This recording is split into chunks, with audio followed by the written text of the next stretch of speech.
are you? Hello, hello. I'm good, thank you. Bangkok is nice as always.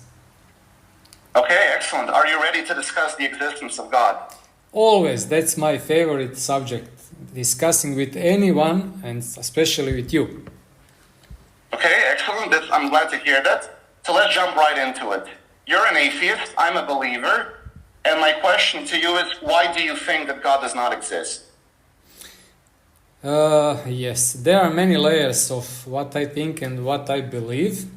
I am not believer, but I wouldn't say I'm atheist.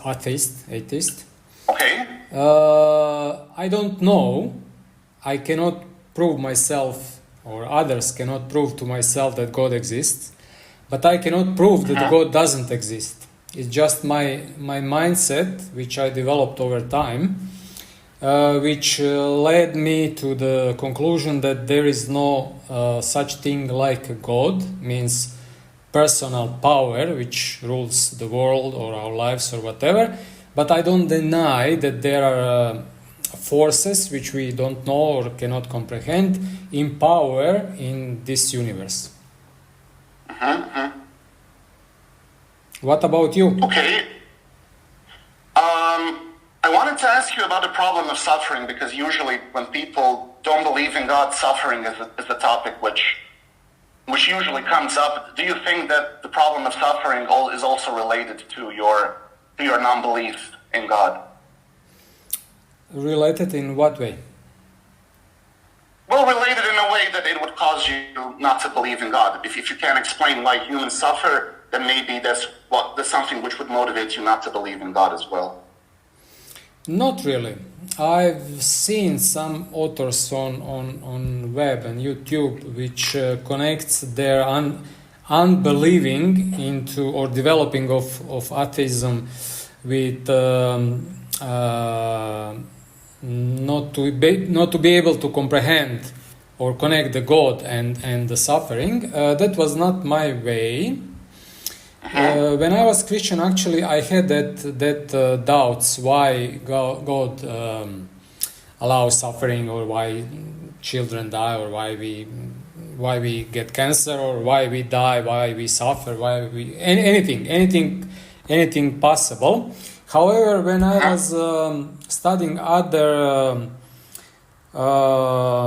let's say, wise, I wouldn't say religion, let's say Buddhism or Zen or Tao, they connect suffering with attachment. So whenever we are attached and something is taken from us, then we suffer. If you are not attached to anything, if you don't expect any result, if you don't expect to be healthy, if you don't expect that every human being lives happy and easy life, then you don't think about suffering. You don't think that somebody orchestrated that suffering, or even that somebody orchestrated that life in the way that young child is killed or tortured or whatever happens.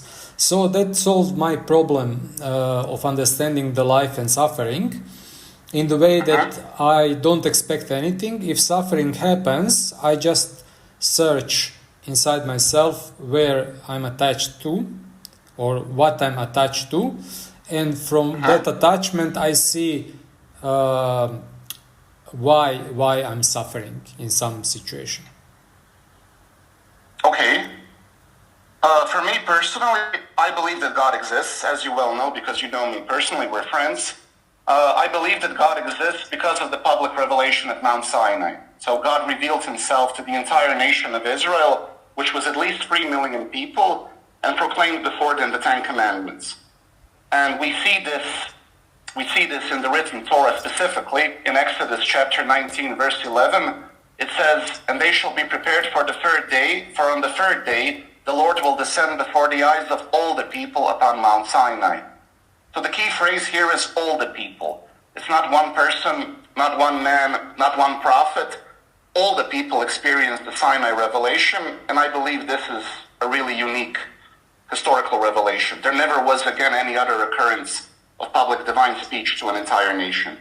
So the Sinai revelation is my basis for my religious belief. And of course, in addition to the written text, Judaism is not limited to a book, of course. So the Jewish people have an unbroken historical tradition to the very time of Moses, which also reinforces the historical account in the written text. I can relate it to what you said. That was my belief when I was Christian, because I was raised as a Christian.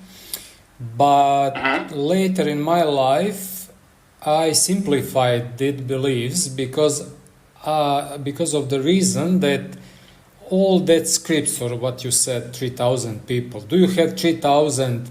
3 million. 3 million. I'm sorry, 3 million. Do you have 3 million written proofs that they've seen what they've seen? You don't. So that is also written somehow. Somebody has written something which we read. Then that writing was rewrote or rewritten many times in the history. So as to simplify religion texts and to simplify text in general, I was related. My studying was related more with Christianity than Judaism. But I've seen, my conclusion was that I cannot prove that anything what anybody wrote in the history and cannot be proven by the historical data or archaeological data or any related physical proof, for me is not existent. Because I had in my family, my aunt was sick and she was actually schizophrenic. She told me the story how she's seen things in her mind, and I knew that time when she was talking and describing very real experiences of herself. I've known that was not true at that time, because we were together in that occasion when they described that I told her something and nobody heard it except her. So there is in my understanding there is a real explanation how anyone seen something or heard something and that was written down. My point of view is that whatever cannot be proved from the historical point of view and archaeological, for me that's not the proof that some force above us exists. Okay, but you mentioned her. She was only one person, wasn't she? Who? My aunt? Yes, your relative, right? Yes, but I was in hospital with her. I've in mental hospital. I've heard millions of stories, and all of them were real. And I know that those people believed they were real, believed. So I don't deny that people can have thoughts or even experiences in their heads, but that doesn't mean that happened in reality. Well, it's very hard to argue that an entire nation hallucinated at the same time. That's a really hard argument to make. I don't argue about that, but the way how it was conveyed to today, so somebody wrote it down, probably one person or 10 people wrote it down, not 3 million people. You don't have 3 million letters describing what they saw that time. You have some narrative which relates to that story. And probably there was no physical proof or whatever that could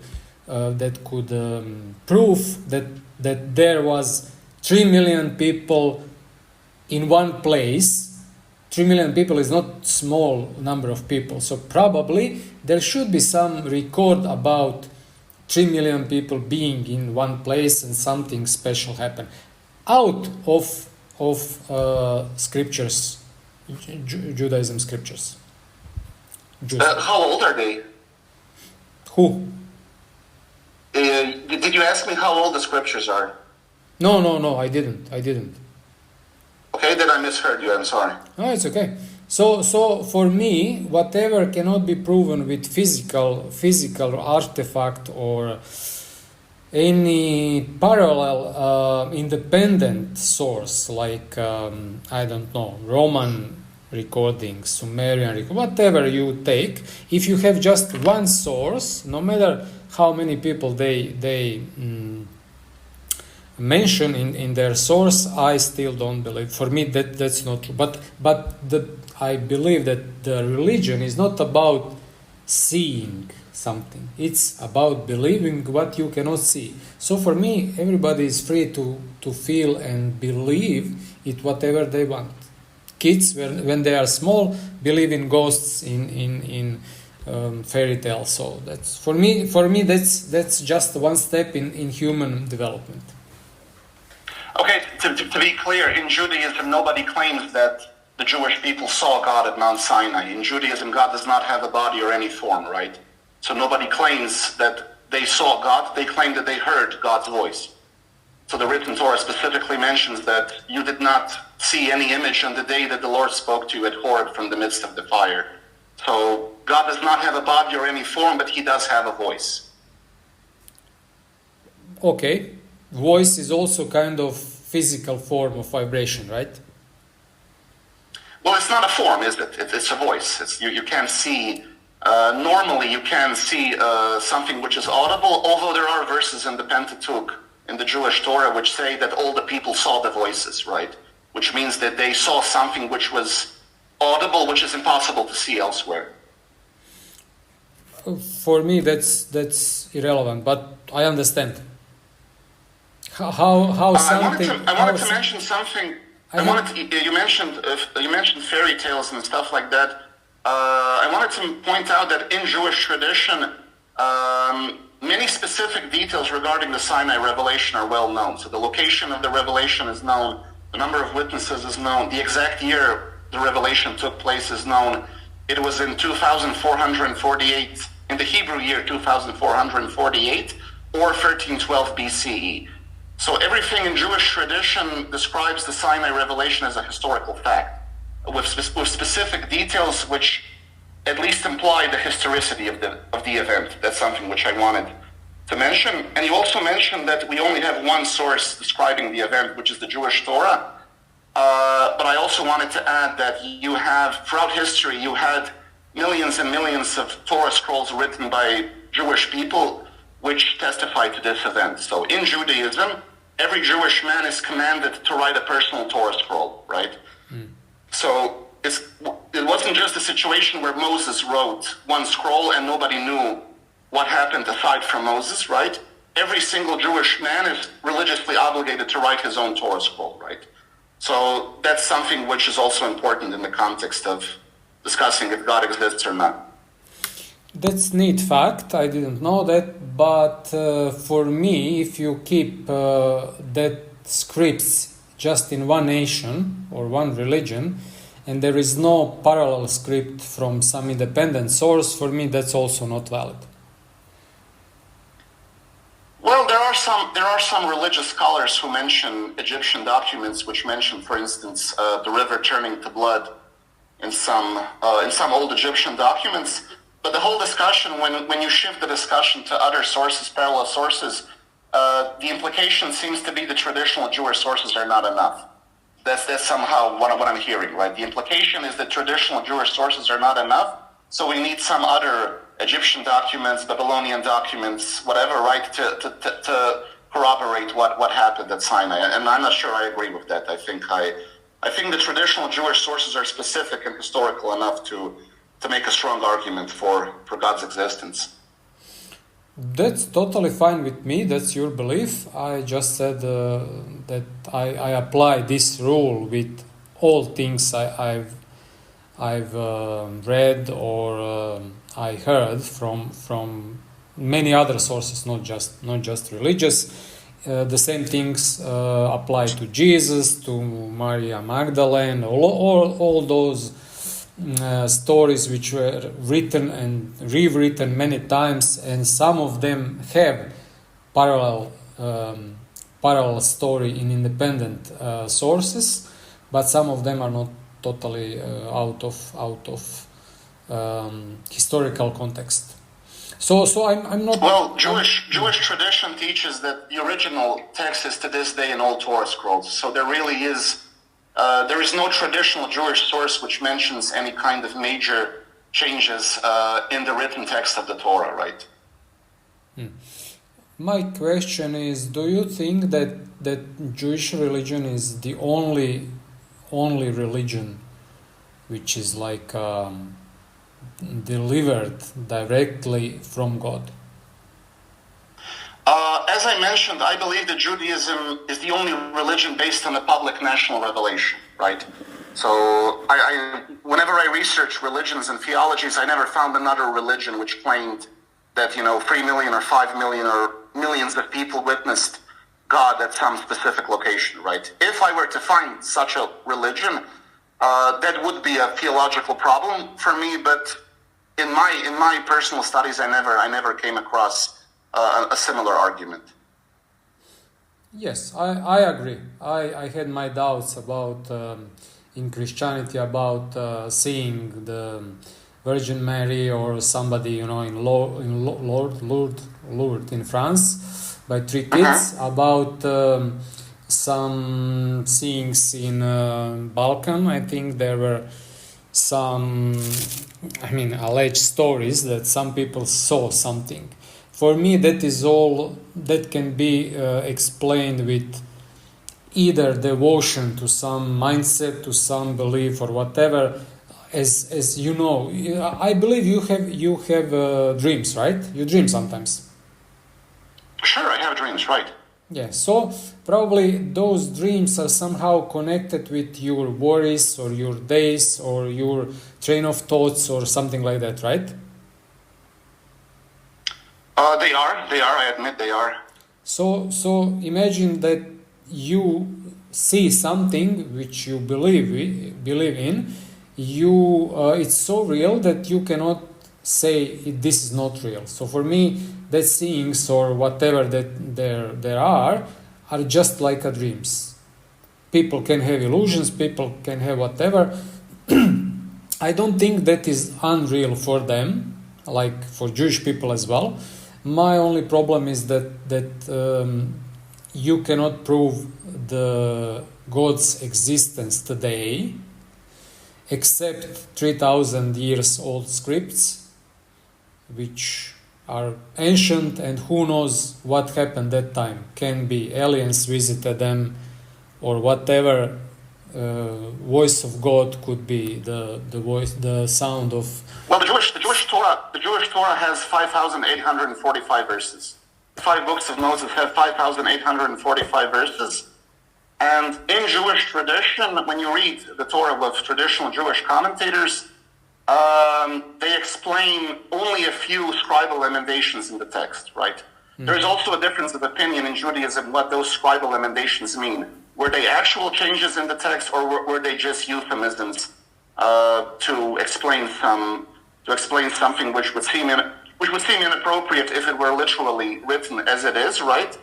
But if you take 5,845 verses with only 2 or 3 scribal emendations, that is a really, really small percentage of changes to the actual text. I was watching YouTube video how many scripts in Torah also have errors, but I cannot recall now exact. It's not the point of my interest. So probably there are many sources which say this or that. I cannot take any of that as a proof for God's existence. It should be something from my life, which I experienced in my life, not in my dreams, but in my reality, to tell me that there is really force which is out of this world, which I can describe like a God. Until I can have that kind of proof, all is nature. I don't say that I know all the forces which influence our life and nature and universe, because we don't know many things. We live in multi-dimensional world. So we don't know. Probably there are many dimensions which we cannot perceive. That said, I think we can explore many things on physical and mental level by ourselves instead of following some 3,000 years old story which doesn't benefit me at all. Buddhism. I believe that such a fundamental revelation need only occur once. So my personal belief is that if such a fundamental revelation happens, it doesn't have to be recorded numerous times. It doesn't have to be repeated numerous times. I believe it's enough to just be recorded without doubt, as I believe the Sinai revelation was, if it was commanded by God to be preserved for posterity, right? So again, the Jewish people have an unbroken tradition to Sinai. So the Jewish people who have witnessed the Sinai revelation, their descendants are here with us. So I believe that's historically very important. I cannot agree with that, especially in terms that if you agree with that, you deny your personal experience and your personal responsibility. You say people who are descendant from 3,000 years ago and state that they were whatever they were, that is enough for you. That sounds like a kind of dropping your own accountability for perceiving the world or have a direct communication with God as a force in your life. So for me, that's kind of relaying that proof to something which you cannot actually claim as yours. Well, it's not mine. It's true, it's not mine. But even though the Sinai revelation only happens to the Jewish people, I believe such a unique revelation is impossible to refute. Right? I don't think the argument would have been more powerful if some other nation experienced it, aside from the Jewish people. Right? I believe the argument is as strong as it is, even though I'm not Jewish and I'm not a part of the Jewish people. I agree with you. That's your choice. My divorce from religion was kind of getting rid of, actually not getting rid, but let's say splitting my mind and my beliefs from other thoughts or belief systems which were conveyed to me by any channel, and keeping myself, my mind, my capabilities in order so I can perceive either God, that God which was in Christianity, either something which is maybe not God, but it's powerful enough to say, yes, there is some force outside of my life, but it's not personal, it's not human-like, it doesn't get mad or whatever, it is just the force which influences all of us without judging, without choosing. You are chosen people. It just doesn't care if that is your life, my life. The rain makes all people wet. It doesn't choose chosen people. When the thunder strikes, it kills your mother, my mother, you or I. So it doesn't. The forces which are outside of our perception somehow don't choose people. They just strike, and if you are lucky, you survive. If not, you just die. Okay, Mario. Thank you for your time. I hope that we learned something from each other, and I will talk to you soon. Thank you too. It's always a pleasure to see your perspective and give just few thoughts if possible. I hope to talk to you soon again. Okay, sure. Talk to you soon. Bye. Bye.